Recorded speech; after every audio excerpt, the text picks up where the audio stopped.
In any other administration, I would say they've got this handled. There's nothing to worry about relative to losing a president to an assassination of this type. With Donald Trump's administration, we can't be so sure.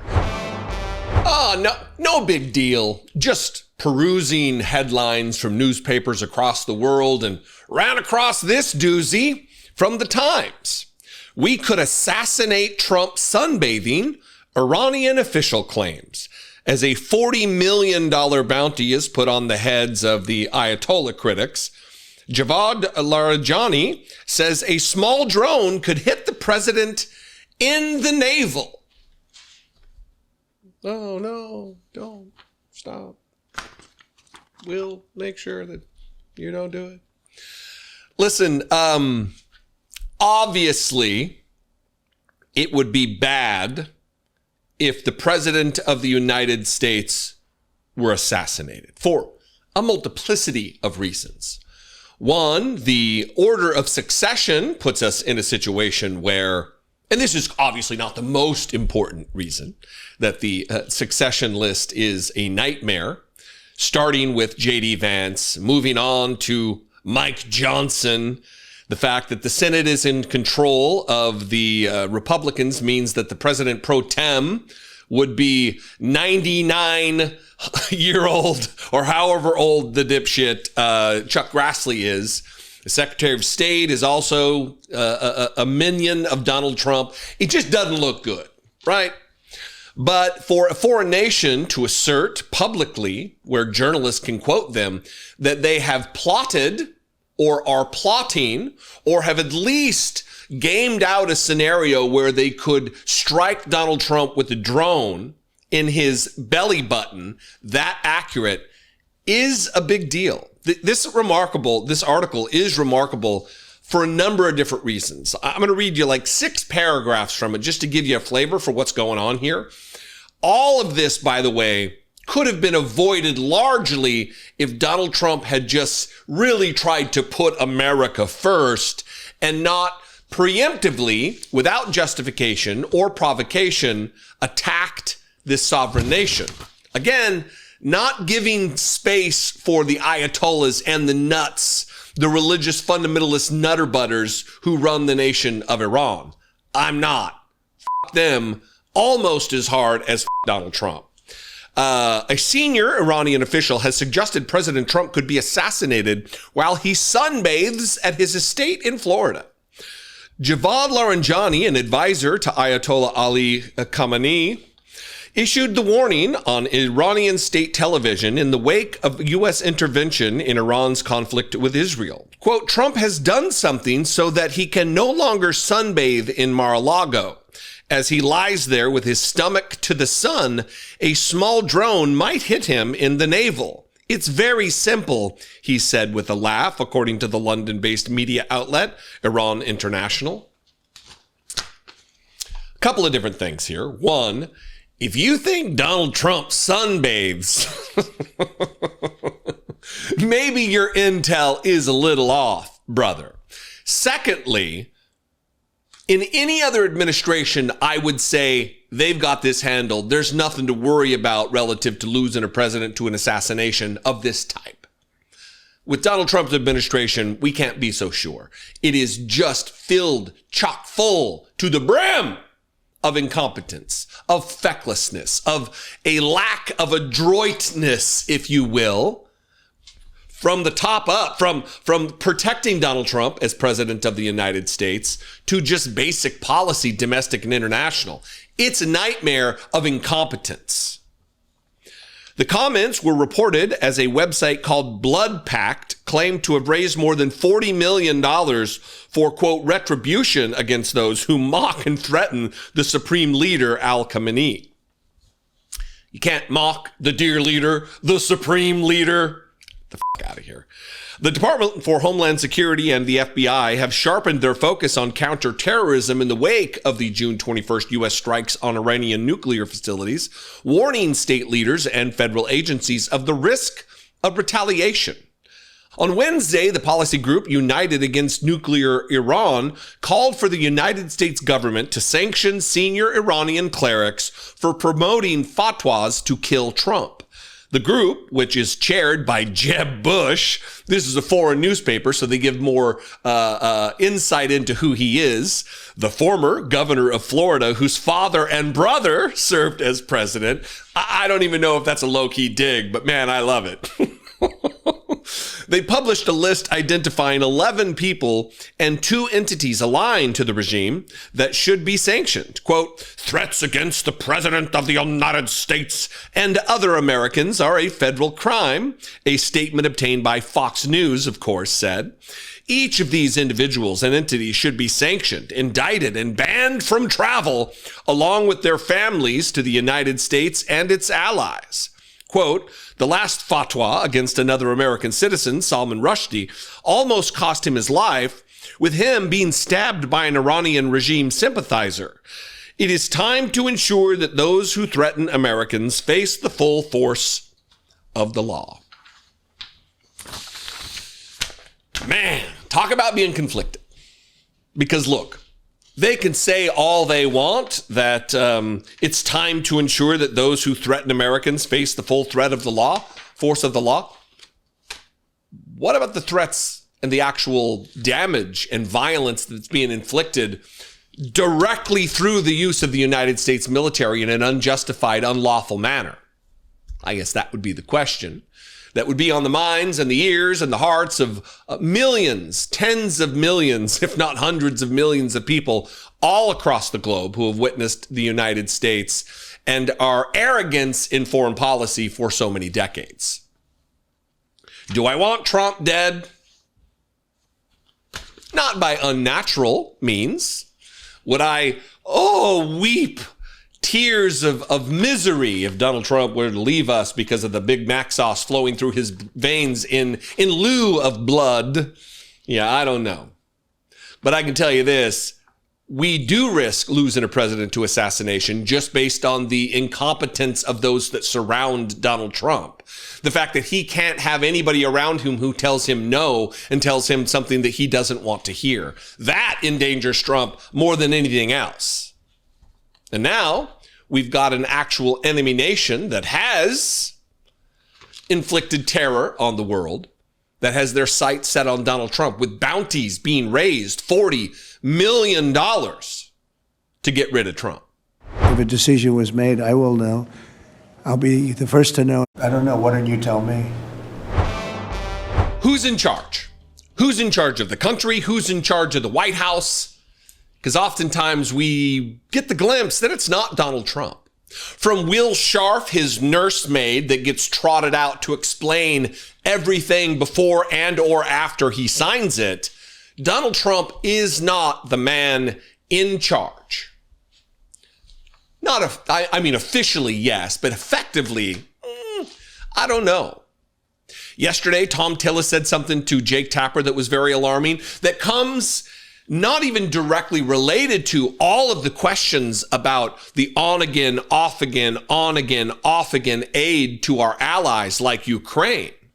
For months now, there's been questions about the halting of military aid to Ukraine in their fight against Russia and the wholesale slaughter of Ukrainian citizens. Why did this aid stop? Donald Trump acted like he didn't know anything about it.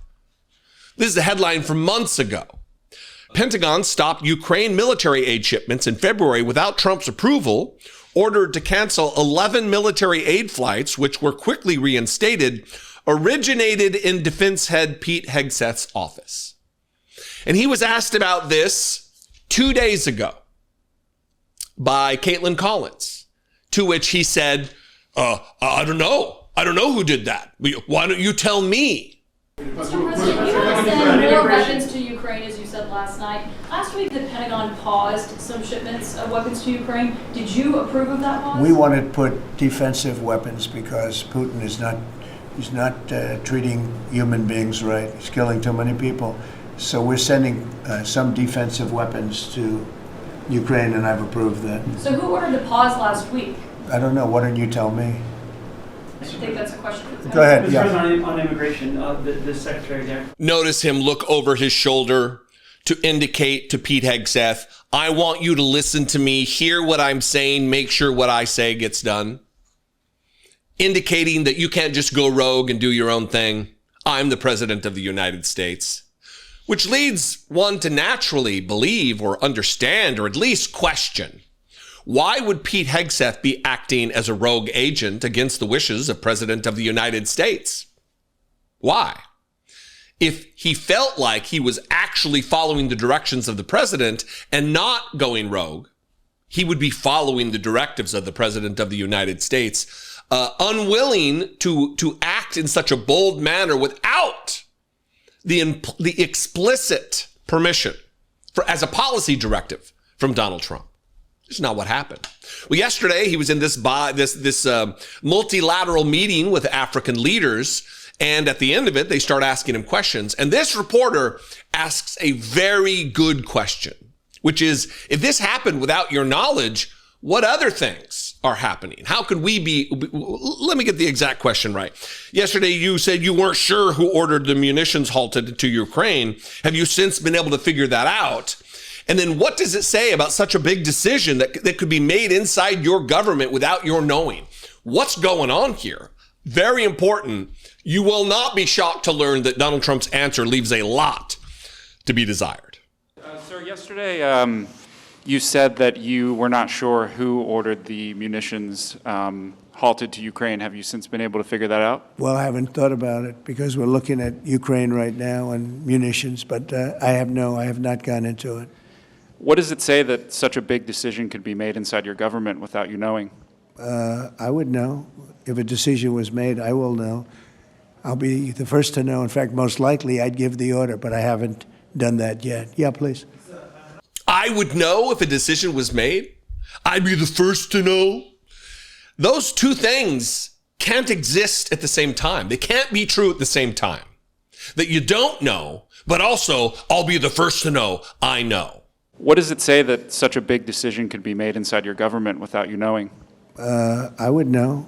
If a decision was made, I will know. I'll be the first to know. So who ordered the pause last week? I don't know. Why don't you tell me? I think that's a question for the Go ahead. Mr. Yeah. President, Yeah. Again, just contradictory messages. Whenever it suits Donald Trump, the answer could be multiple things. It's not living in reality. And all of this comes in tandem with an interview that Tom Tillis, the North Carolina senator who voted against the budget, who's just now starting to oppose Donald Trump because he's announced he's not running for re-election, just like every one of these coward Republicans does. As soon as they have no longer any need for an electorate, they do the right thing, right? Well, he is talking to Jake Tapper, and here he makes an assertion at the end of this interview about the people who act like they're president when Donald Trump is not in the room in the White House. And when pressed, I'll talk about that later. Clearly, this is a thing. Clearly, there are people in Donald Trump's administration who want to act like they're the president, Stephen Miller, when they are not, who have been given the ability and the authority to run roughshod over actual cabinet secretaries, actual people who have been confirmed by the Senate after being appointed by Donald Trump. Watch this, what should be the biggest headline of the day from Tom Tillis in this Jake Tapper interview. What does the Republican Party need to do to get its message right? Less fealty to one man? I have fealty to ideals. I don't have fealty to any one man. And I do believe that we're doing the president a disservice. President Trump, nor any president, could possibly be expected to have a detailed understanding of all the things that they have to deal with. What the president needs to do is start really looking at the outcome of some of these policy decisions and ask himself, is he really getting the best professional advice? That's what I've been trying to provide him for the last few years, and that's what I'm going to continue to provide him. And it's worth what he paid for it, but as somebody who's been in elected office for 20 years at the leadership level in the State House and doing all I can up here, I hope that he starts listening to more of us and fewer of those people who pretend like they're the president when he's out of the room over in the White House. Who are you talking about? There will be plenty of time for me to cover that later. Not later in this interview. Right. Look, Tom Tillis, don't act like you're Mr. Principled Mr. Ethos, Mr. Rock Solid lover of America. This is a big thing that you're asserting. You can't just say, there will be plenty of time for me to cover that later. You just said we have a Woodrow Wilson situation in the White House where people are asserting their authority to act as president of the United States when Donald Trump's not around. This is like Al Haig all over again. You'll remember Al Haig acted as though he was, don't worry, I'm in charge here at the White House when Reagan was shot. When you're not in charge, dipshit, the vice president of the United States was in charge, George H.W. Bush. Anyway, if you remember that, this is similar to that. And Donald Trump wants to act like the big, tough, scary guy that everybody listens to, except that's not what's happening. And this is the natural progression of things when you put these Project 2025 ghouls into power to let them enact their wettest, wildest fantasies upon the United States public. All the way down the chain to Republican senators, admitting it, but not going into enough detail. And not enough pushback either from Jake Tapper. Shocker. Shocker that Jake Tapper is going to give Republicans that much wiggle room. Maybe we're going to have to go a little bit quicker than this because we have a whole schedule. Donald Trump is an embarrassment. Man, what an embarrassment. It baffles me that we are in the situation we are with this dog piss cotton candy haired freak as president of the United States. A guy who applies makeup like he's Tammy Faye Baker from the 80s. Presenting himself as a representative of the United States, being as ignorant as any ignorant human has ever ignoranted. It's embarrassing. I don't know how many times I've asked the question, what have we done? What have we done? Why have we done this? But when people are bamboozled or are pulled into this cult atmosphere that surrounds Donald Trump, they ignore all of the warnings that raise their ugly heads on a daily basis. Yesterday was a new low point for people who actually love this country, for people who actually used to look upon the presidency as something of pride. Donald Trump is an ignorant, know-nothing moron, a legitimately, objectively, intellectually incurious, stupid person. Not a reader, not a writer, not a thinker. He just runs his fucking suck. Yesterday, he was so bored after like 12 and a half minutes into this meeting.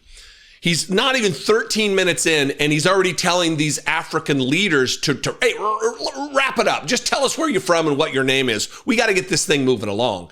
In a show of racism and disregard and disrespect.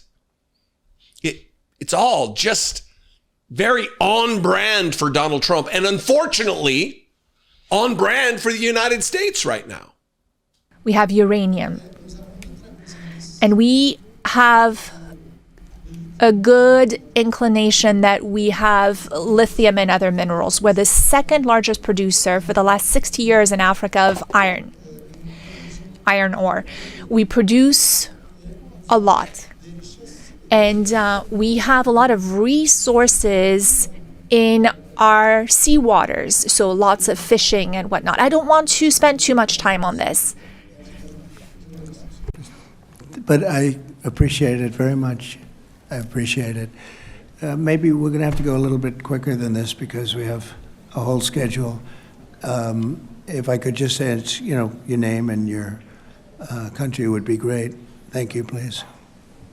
Muito obrigado, Sr. Presidente Trump, e sobretudo. Thank you, Mr. President. And the ignorance, the stupidity, the moronic nature of our current president was in full force after being bored for so long. Here, he's talking to the president of Liberia, Joseph Boakai. Not sure if I'm pronouncing his name right. And Donald Trump is just marveling at the fact that he speaks English. The president of Liberia, well, which would tell you many, many things about Donald Trump. I'll play this clip, but you should know if you don't know. And look, some of these things, people are like, well, I didn't know that the official language of Liberia is English, so why should I expect Donald Trump to? That's not how we should be thinking about things. The President of the United States of America has at his disposal the most complex intelligence gathering operation the world has ever known.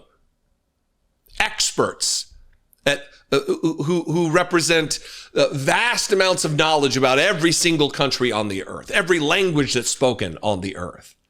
And Donald Trump is so stupid, so incurious about basic details of world history that do involve the United States that he doesn't know that Liberia was set up by Americans. The reason the capital of Liberia is Monrovia is after James Monroe, because it was set up to be a nation that former enslaved people would be would found and would live there to bring down the racial tensions in the United States or whatever fucking nonsense. It's based on racism. It's predicated on the sins of the United States. That's why they speak English there, Donald Trump. You would think, being president of the country, you'd have some interest in what has taken place in our past. But because it involves black people, ooh, you speak English really good. And maybe, here, let me play the clip so you can have a full understanding of what I'm ranting about right now. Watch this. And also, we are committed to peace. And we've been very lucky within our region. We are a country that have had a series of democratic elections, and our country had been cooling down. And also, we want to encourage American involvement in the investment in Liberia. Yeah. We'd like to see that happen. We want to work with the United States in peace and security within the region, because we are committed to that. And we just want to thank you so much for this opportunity. Well, thank you. And such good English, such beautiful. Where did you learn to speak so beautifully? Where were you educated? Where? Yes, sir. In Liberia. Yes, sir. Well, that's very interesting. It's beautiful English. Sure. I have people at this table can't speak nearly as well, Very and good, sir. Thank you. they come from here. So thank you very much. Please. So clearly this is racism. This is, oh, you're articulate, you speak well, I'm shocked by that. But it's also, I mean, it very well also could be, it's surely racism, but it also could be that Donald Trump is so inept at speaking his mother tongue, the only language he speaks, that he's shocked that other people speak it better than him. That could very well be it. But all around, this is just so much embarrassment. Second, third helpings of embarrassment for the American people we've done this to ourselves. I didn't vote for Donald Trump. You didn't vote for Donald Trump. But enough of us did that this is the result. This is why we should stop electing stupid people to high office. Stop electing stupid people to the highest office. Because this is what you get. Anyway, what do you think? I would appreciate your feedback here. You can comment below. You can also call the voicemail line, 714-576-4054. And of course, as always, you can email me daily@dollemore.com. Please consider supporting this work. You can become a channel member by clicking the join button below. Just see what's involved. $2 a month. You can help me support this work, fund this work, produce these videos. If you're not in a financial position to do so, absolutely fine. In fact, I'd encourage you not to support this work monetarily. If you're on a fixed income, if you're on retirement, if you're on disability, don't worry about it. Share this video, like these videos, make sure you're subscribed, all that. Goes a long way to supporting this work. But if you are in a position, you can also go over to patreon.com/IDoubtIt podcast and help support there. I would appreciate it very much. I'm also on social media where you can tell me how wrong I am about Donald Trump being a wonderful genius. Good luck with that. Anyway, I'm at Dollemore just about everywhere. Not on the Nazi Twitter because, you know, Nazis. But everywhere else, I am at Dollemore. I'd love to see you there. It never gets old hearing Republicans say, I think the American people agree with us, when all the polling data, all the polls say that is not the case. People did not vote for this. You're betraying the effort and the labor of Americans who work their entire lives. So Republicans are really doubling, tripling, quadrupling down on the fact that they want to deport all of our migrant workers and then replace them with sick and poor people on Medicaid to make them work for, earn their health insurance. I mean, we went from justifying slavery, where farmers are owners of migrant workers, to this in just a couple of beats. I've been playing this clip of Brooke Rollins, which I may play later. We'll see how we get there. But John Thune, the do nothing other than be a politician his entire adult life, who's now a millionaire. I don't know how that happens when you only make $175,000 a year and have to maintain 2 residences. How's that, John Thune? How'd you pull that off, brother? He is agreeing with Brooke Rollins, the agriculture secretary, about forcing poor and sick and elderly people into the fields in order that they earn their health insurance through Medicaid. Throwing around a bunch of loose nonsense propaganda numbers about the able-bodied people on Medicaid, which makes up a tiny fraction of Medicaid. And those people typically are caretakers for people who cannot work, who need 24/7 round-the-clock care to ensure that they survive, that they live. Here's John Thune, the new Mitch McConnell. We picked a doozy. We always pick a doozy. Here he is backing up the play of Brooke Rollins, justifying this asinine idea that our poorest, our sickest, our oldest should be the ones picking the crops in the absence of the mass deported migrant workers. So Brooke Rollins says that the 34 million able-bodied adults that may now no longer be eligible for Medicaid because they can work and they only have to work 20 hours a week is a very small, I think, number of hours to ask for. Here she is talking about where those workers could go. When you think about, there are 34 million able-bodied adults in our Medicaid program. There are plenty of workers in America. Mass deportations continue, but in a strategic and intentional way. So let me ask you this with regard to immigration.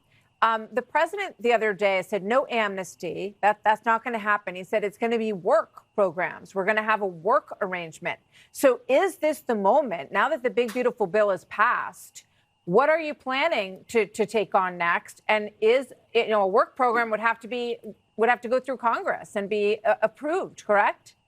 Well, I mean, I think there are things that we can do to create, obviously we've got workforce crisis in this country. And as she pointed out, we have a lot of people, able-bodied adults who, are on programs. And frankly, again, one of the things that we said as a result of the legislation that we passed last week is there ought to be some reasonable expectation that people who are getting benefits through government programs are at least attempting to find jobs. And there are jobs out there, as she points out. There's certainly a lot of work in the ag sector of our economy. But I think the American people, Martha, agree with us that when it comes to government programs, when they're taking money out of the economy, out of the pockets of hardworking Americans, sending it to Washington, D.C., there ought to be a reasonable expectation that you're going to do your best to root out fraud, waste, and abuse, that you're going to do your best to ensure that there are work requirements and that there aren't people who are benefiting from these programs who aren't eligible for them, like illegal immigrants, like other people who should be working.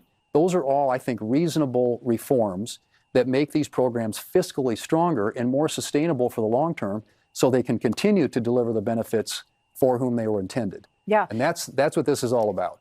It never gets old hearing Republicans say, I think the American people agree with us.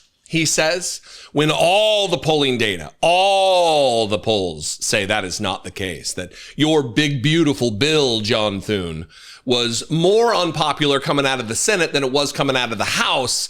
And that is saying something, because people did not want this. People did not vote for this. You're betraying the effort and the labor of Americans who work their entire lives. You're betraying the ethos of the richest nation on the earth to take care of its most vulnerable. Medicaid is not a program that has just tens of millions of able-bodied, normal, able-to-work people. Like they're just a bunch of mid-20s folks down in their basements playing the video games. That's not what it is.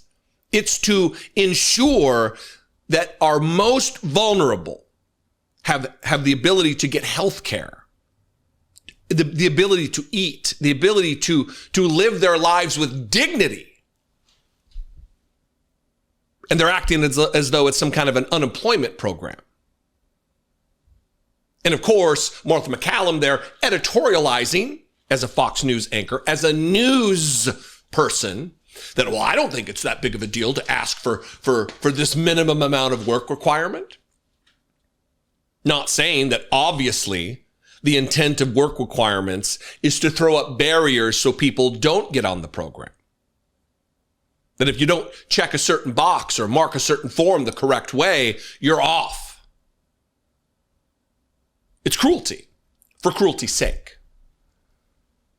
It's also an abdication of their role as both an elected official and a constitutionally protected journalist, that they didn't give you the full width and breadth of the comment, of the quote, of the clip of Agriculture Secretary Brooke Rollins.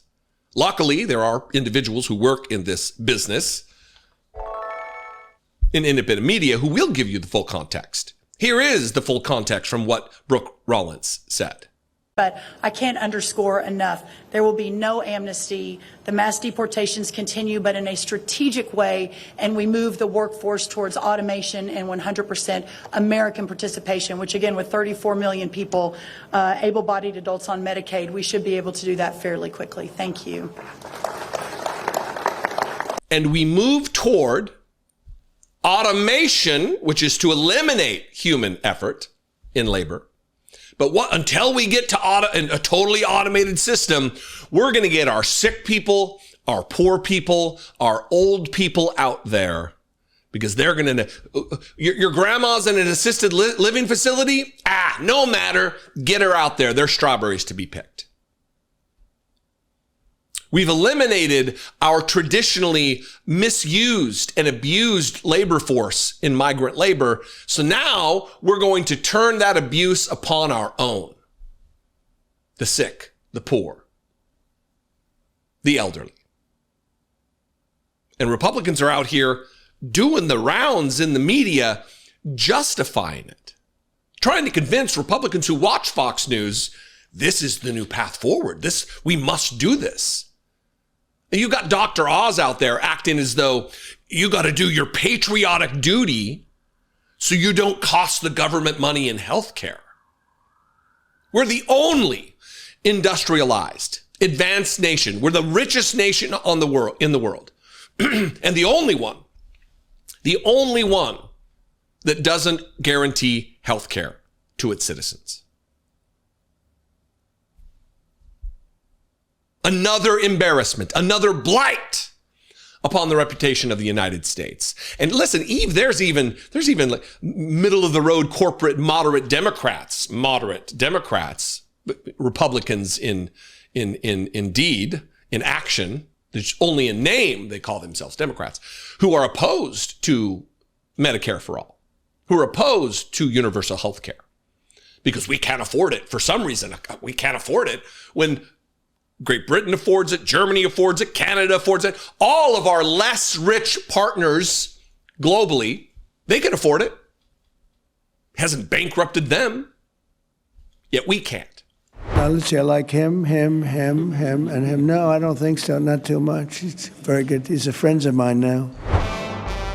Nobody wants to be a Trump whisperer. Nobody wants to get inside the empty dome of Donald Trump and get banged around in there. Nobody wants that. But Donald Trump often makes it easy to see what is going on inside his head. And yesterday was no exception. He sat down in this multilateral meeting with African leaders, embarrassing the United States with every crack open of his stupid mouth. And there was a moment when he talked about tariffs, when asked a question about I think the reporter asked specifically if there were going to be any tariffs levied against the members of the African delegation of nations before him. And Donald Trump, being a little cheeky, I guess, being a little trying to not really answer the question, said, well, these are my friends. So no, not this guy, not this guy, not this guy. These are my friends now. And this opens the door to a bunch of different questions. This minor thing that happened really enlightens what goes on in Donald Trump's head. That this is not about a systematic, data-driven answer to a real problem that the United States has, meaning Donald Trump's tariffs. That they're not targeted, they're not surgical, they're not justified. It just, whatever flies into his stupid brain. That it's friends don't get tariffs, but if I don't happen to like you, you're going to get tariffs. Which also isn't the answer either, because we've levied tariffs against our friends, against our allies. This is a personal thing for Donald Trump. He's wrecking the American economy based on vibes. And if we're going off Donald Trump's vibes, it's a recipe for disaster. Watch this moment where he mixes it up with the reporter. I've given a little bit of on the beginning of it at the top of the clip to give you some context into what was being talked about and where this was headed. You look at the past history. We never had anybody in the White House that understood the numbers or were into it like I have. We've taken in hundreds of billions of dollars in tariffs, hundreds of billions, and we haven't even started yet. And it's going to be a great thing for our country. I think it's going to be a fair thing for the world. And we really haven't had too many complaints because I'm keeping them at a very low number, very conservative, as you would say, number. And we haven't had, I'm sure they will be complaining at certain points, but we haven't had complaints. We've been treated very unfairly by both friend and foe. And friend has treated us very badly. It's not even believable that for so many years, I was using tariffs in my first administration. We had the most successful financially administration that there's ever been. This is going to be much better. But we got cut short with the COVID because I didn't think it was appropriate when Italy, Spain, you saw the horror show that a lot of the countries went through. So I cut it a little bit short. But we took in hundreds of billions of dollars, and we had the most successful term ever from a president financially. But this is going to be much more successful. Yes, please. Do you expect any of the countries here to face tariffs as well? I haven't thought of it, but I don't know. Let's see, I like him, and him. No, I don't think so, not too much. He's very good. He's a friend of mine now. Yes, Thank you for taking our questions, Mr. President. Okay. I mean, look, I've already talked about it today once, how embarrassing it is to have Donald Trump as president, how embarrassing it is to have the least intellectually curious person hold this office. Not to mention the fact that he's putting makeup on his face every single day. I thought that men weren't supposed to wear makeup.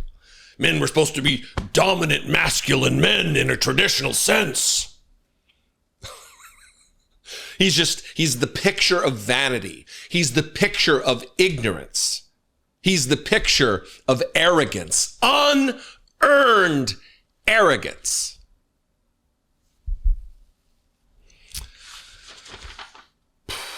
No complaints, he says. No, there's been no complaints about the tariffs. No complaints. Everybody thinks it's fair. He's creating his own reality in which to live. And it's backed up by the cult who says, yes, dear leader, that's right. The emperor's clothes are gorgeous. Your nakedness is just flowing robes before our eyes, dear leader. Anyway, what do you think? If you are not as embarrassed as me, I would love to know why.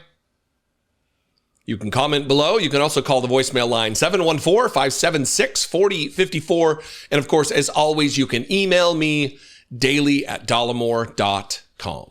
Please consider supporting this work. You can become a channel member for $2 a month and help support independent media. This channel would be great. If there's somebody else out there that does more for you or that you get more value out of, support that person. $2 a month goes a long way towards supporting operations like this. It doesn't have to be mine, but if it is, great. I mean, I'm not going to complain.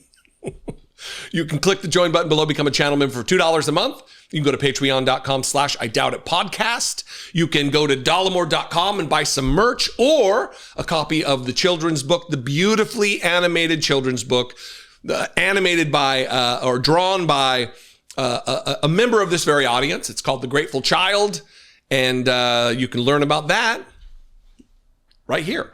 Many of you are aware that my dear friend and brother of choice, not of blood, Brett McAfee, suffered a near-fatal medical emergency last summer while our families were on vacation in Scotland. I appreciate to no end the outpouring of support for Brett that you all gave. And I'm also very happy to report that he is safe and healing and working that long path of recovery. What I've probably not told you about Brett is that beyond being an excellent friend, he's also a talented writer. We have been the best of friends since we were kids, and I have been continually inspired by his creativity and by the truly singular take that he has on life. Over 2 decades ago, he wrote a poem called The Grateful Child. It's an acknowledgement of all the simple strengths that we tend to overlook. Written from the perspective of a young person, multiple grateful children express gratitude to their parents for the elements that make them who they are. The accounting of these everyday gifts inspires a clear reminder that we should not take anything for granted. I've shared Brett's remarkable poem with numerous people over the years, and a reoccurring response is that this should be a book. Well, we finally decided to listen to those people. The Grateful Child is not only a children's book for adults in your life, it's also an adult's book for children in your life. Everyone will appreciate its straightforward yet elegant celebration of life's little endowments. Click the link below to pre-order now, or simply scan this QR code and order your copy or copies today. But this being an illustrated book, we could not survive on the words alone. To pair with Brett's touching words, we searched all over for an illustrator who could bring The Grateful Child to visual life. We landed on somebody right here in the community from this show. Leah Farshid is an internationally acclaimed illustrator who, like you, is also an audience member. The moment we saw the first images that Leah drew to accompany Brett's text, we knew we had a perfect combination. It brings me tremendous joy to share my best friend's beautiful poem and Leah's spectacular images with the world. Everyone can benefit from The Grateful Child, just as I benefit from Brett's lifelong friendship. Share this beautiful book with your children. Share it with your parents or other relatives. The Grateful Child is an easy and exceptional way to show appreciation for someone in your life, young or old. Support someone you love and support this channel by giving The Grateful Child. Click the link below to pre-order now, or simply scan this QR code. I am pretty sure your children need a copy. And your mom, your nieces and your nephews, your Grandpa Charlie too. Don't forget Grandpa Charlie. I think he'd love this. Make The Grateful Child a part of your life. It has been such an excellent part of mine.